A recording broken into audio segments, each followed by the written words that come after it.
इस वक्त असदुद्दीन ओवैसी बुरी तरह से एक्सपोज हो चुके हैं। ठीक उसी तरह से योगी आदित्यनाथ वो भी बुरी तरह से एक्सपोज हो चुका है।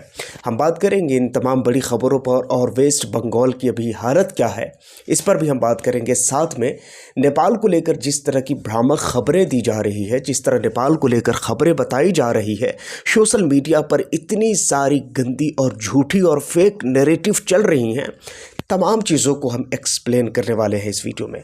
लेकिन दिन ओवैसी की बात करूं इससे पहले योगी आदित्यनाथ की बात करता हूं। वेस्ट बंगाल के अंदर चुनाव है। चुनाव से ठीक पहले प्रचार करने के लिए योगी आदित्यनाथ पहुंच गए वेस्ट बंगाल, और जिस तरह की भाषण और जिस तरह की बातों का उसने प्रयोग किया है, मुझे नहीं लगता है कि किसी संवैधानिक पद पर बैठा हुआ आदमी इतनी गिरी हुई और नीच बातें कर सकता है। मुझे लगता है ये इतने अनएजुकेटेड आदमी है योगी आदित्यनाथ, सीएम योगी आदित्यनाथ, जिसको यही नहीं पता है कि इस देश का माइनॉरिटी मुस्लिम इस देश के लिए अहम अंग है, अभिन्न हिस्सा है। इसको कुछ नहीं पता है क्या? ये इतने मंद बुद्धि आदमी है कि इसे यही नहीं पता है कि भाई किसके लिए क्या बोलना है। मतलब एक बाजारी आदमी, एक जाहिल आदमी, एक गंवार आदमी जिस तरह बातें करता है उस तरह बातें ये सीएम होकर कर रहे हैं। भाई सीएम पद है या उसका कोई वो बिछौना है कि मतलब जो मन में आए वो करे। अफसोस है दोस्तों कि हमारे देश में इस वक्त ऐसे लोग सीएम की पद पर बैठे हुए हैं। अफसोस होता है मुझे इसलिए कि जिसको यही नहीं पता है कि हमें बोलना क्या है और कहना क्या है। खुद उत्तर प्रदेश की हालत बता रहा हूँ। नोएडा के अंदर पूरी सड़कें जाम हो चुकी थी। आज से 2 दिन पहले मैंने फुल कवरेज किया है इस न्यूज़ को। नोएडा की हालत देख लीजिए, दिल्ली की हालत देख लीजिए, महंगाई देख लीजिए, इन्फ्लेशन देख लीजिए, बेटियों का रेप देख लीजिए, छोटी छोटी बच्चों के साथ जिस तरह रेप होते हैं ना, तो पूरी दुनिया में आपको ये मिसाल देखने को नहीं मिलता है कि एक मासूम बच्चियों को टॉफ़ी की लालच, किसी चीज़ की लालच देकर और बड़े बड़े बुढ़े और कमीने लोग ले जाते हैं और उनके साथ जुल्म और ज़्यादती और तशद्दुद करते हैं। ये सारा कुछ हो रहा है भाई, उत्तर प्रदेश में हो रहा है। लेकिन ये सीएम योगी आदित्यनाथ वेस्ट बंगाल में जा करके, मैं नहीं कहता कि आप अपना प्रचार मत करो, आप अपना प्रचार करो। ममता बनर्जी अगर पब्लिक अगर आपको पसंद करती है वहाँ आप अपनी सरकार बनाओ। मगर ये क्या फजूल उलूल जलूल बातें आप कर रहे हो भाई? ये सीएम पद की गरिमा का तो कुछ ख्याल रखो, सीएम पद का तो कुछ ख्याल रखो। ये क्या हो रहा है? ये अजीब सी नौटंकी और अजीब सी तमाशा बना दिया है। यही सीएम योगी आदित्यनाथ जी कभी भी मणिपुर नहीं गए, कभी नहीं गए। वहाँ 2 बेटियों को बिल्कुल सरेआम नंगा नचाया गया। कभी इस सीएम योगी आदित्यनाथ जी को ख्याल नहीं आया कि उन बेटियों के बारे में कुछ बात करें। मगर देखिए तो सही इनकी ज़ुबान कैसी है। मुल्ला, मस्जिद, मंदिर। अरे भाई, मुल्ला और मस्जिद मंदिर से काम नहीं चलता है। इस वक्त काम चलता है तो रोज़ी रोटी से काम चलता है। इस वक्त भारत के लोगों को ज़रूरत इस चीज़ की नहीं है। अभी आपने 2 दिन पहले, मैंने भी इस खबर को कवरेज किया था, अभी 2 दिन पहले गुजरात के अंदर से जो लोग भाग रहे थे रेलवे स्टेशन और गैस की कमी की वजह से, उन चीज़ों की वजह से जो लोग भाग रहे थे, उन लोगों का इंटरव्यू, उन लोगों की बात आपने सुनी। कहा कि दोस्त अब कभी नहीं आऊँगा। क्यों?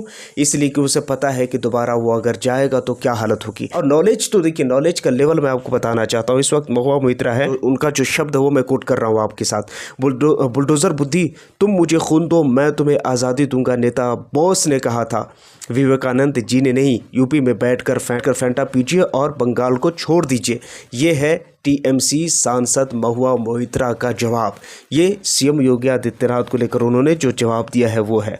उसी के बाद आगे चल कर के कुछ और नेता है जिनके बयान को और जिनकी बात को मैं आपको बताना चाहूँगा। योनी घोष है, बंगाल में हिंदी बोलने वाले को कभी भी बाहरी फील नहीं होने दिया। ये पवित्र धरती है, यहाँ सब मिलकर रहते हैं। ये है टीएमसी सांसद है। ये भी क्या कुछ कह रही हैं ये भी ज़रा आप सुनिए। अब देखिए 2 चीज़ें मैं आपको इसमें बताना चाहता हूँ। सबसे पहली बात, मैं किसी भी क्योंकि भारत धर्मनिरपेक्ष देश है, भारत एक ऐसा देश है जिसे पूरी दुनिया में मदर ऑफ डेमोक्रेसी का खिताब दिया जाता है। भारत एक ऐसा देश है जहाँ पर हर तरह से लोग यहाँ आज़ादी के साथ जी सकते हैं।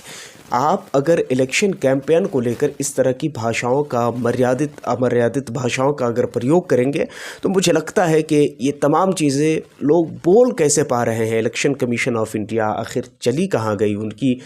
मुझे लगता है कि उनकी जो टर्म एंड कंडीशन है, क्या उसमें ये चीज़ फॉलो करता है कि कोई इस तरह की भाषाओं का प्रयोग करे? ये सारी चीज़ें हैं दोस्तों। अब इसी के साथ एक और अहम खबर जो मैंने असदुद्दीन ओवैसी को लेकर कहा था। सोचिए कि इस वक्त असदुद्दीन ओवैसी खुद को को इतना एक्सपोज हो चुके हैं जिसका कोई जवाब नहीं है। पूरे भारत का मुसलमान, बल्कि ख़ुद बंगाल का मुसलमान ये कह रहा है कि असदुद्दीन ओवैसी यहाँ आए हैं, उसे नहीं आना था, क्योंकि हम लोग इस वक्त तक टीएमसी सांसद को जिताकर, चाहे वहाँ के हिंदू हो या वहाँ के मुसलमान हो, वो खुश है। यहाँ असदुद्दीन ओवैसी की ज़रूरत नहीं है। यहीं पर बात ख़त्म नहीं होती है, बल्कि हुमायूं कबीर को एक्सपोज होने के बाद, यानी हुमायूं कबीर ने बाबरी मस्जिद बनाने के लिए 1000 करोड़ का फ़ंड जो बीजेपी से लिया था, उस 1000 करोड़ का फ़ंड लेने के बाद जिस तरह वो एक्सपोज हुए हैं, उसके साथ असदुद्दीन ओवैसी भी एक्सपोज हुए हैं। लेकिन फिर भी उन्होंने दामन बचाने की कोशिश की है, मगर फिर भी बचाते बचाते बहुत से दाग असदुद्दीन ओवैसी ने अपने दामन पर लगा भी लिए हैं।